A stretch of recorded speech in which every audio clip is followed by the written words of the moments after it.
Today we're going to unpack a single, pretty remarkable document, a formal complaint letter sent to the California Attorney General. We're treating it as a case study, really, into what happens when someone feels their life has been just systematically taken apart, and they decide to fight back by telling, well, pretty much everyone. And that really gets to the heart of what we're looking at today. I mean, think about it. Our jobs, our money, our friendships, so much of it is tied up in just a handful of online platforms. So what happens when that all just disappears? This complaint letter is one man's very loud attempt to answer that question. All right, so here's how we're going to break this down. First, we'll look at the complaint itself, what it is, and who wrote it. Then we'll dive into the pretty shocking allegations of total ruin. After that, we'll see the incredible, and I mean incredible, network of people this was sent to. Then we'll cover the 3 specific things he's demanding. And finally, we'll ask, what does this whole thing really show us about fighting back in the digital age? So, let's start with the basics. What exactly is this document we're talking about? And who is the professor at the very center of it all? Okay, so officially, this thing is a formal supplemental complaint, and it's dated December 14, 2025. Now, supplemental is the key word there. It means this is a follow-up, adding more fuel to a fire he'd already started. The author, Dr. Mohamed Fayad, introduces himself right away as a professor who was dismissed from San Jose State University in a barbaric and illegal manner. Strong words to start with. Now let's get to the real core of the complaint. Dr. Fayad doesn't just list a bunch of problems. He organizes his entire ordeal into 3 distinct categories of harm that he claims have completely and utterly ruined his life. The first and most pressing claim is all about money, or the lack of it. He alleges complete financial devastation, and he directly ties it to problems with his Google accounts, which he says have led to massive and ongoing losses. And the language he uses here is just, wow, it's incredibly powerful. He doesn't just say he lost money. He calls the damage ruinous and the funds plundered. It paints this picture of a financial heist that's not even over yet. But it's not just about the money. The second allegation goes way deeper, into some really serious claims of personal and psychological harm. Dr. Fayad alleges that the real reason for all this is severe racial discrimination.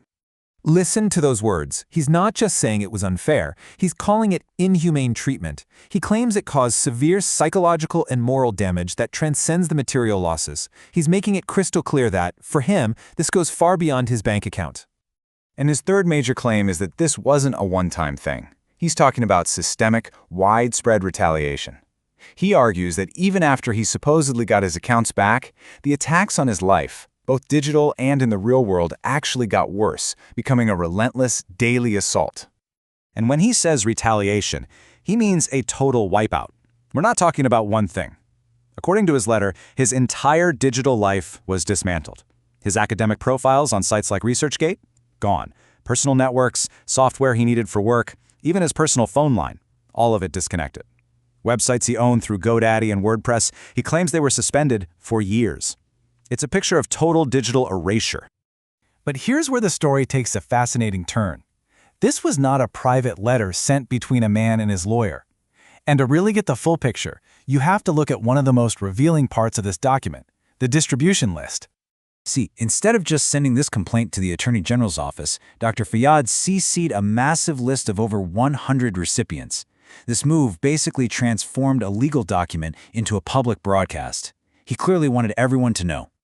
And the scope of this list is just staggering. As you can see, almost half of the recipients were government or public agencies. Another quarter were in the legal world. But then you've got corporations, universities, and yeah, that small but very important slice, personal contacts. And when you actually dig into the names on that list, you find some that are just totally unexpected.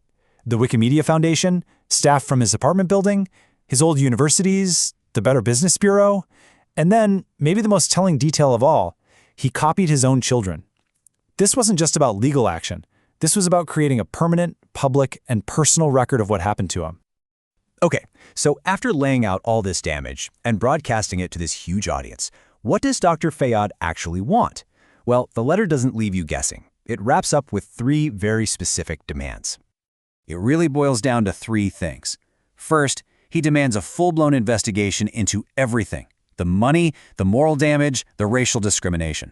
Second, he wants full financial compensation for those plundered funds and all his other losses. And third, he wants something he calls restoration. This is about more than just money. He's asking for compensation for the injustice and a full restoration of his rights. He's seeking justice. So let's just step back for a minute and think about what this document as a whole really tells us, because it's about more than just one professor's story. At the end of the day, this letter is a really powerful example of how we communicate grievances in the modern age.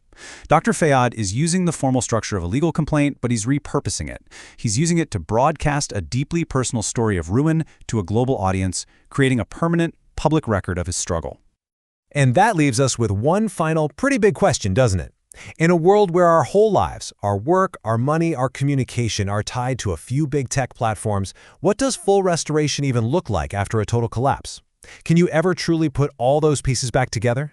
It's a question this document forces us to confront, and one that, frankly, we don't have a good answer for yet.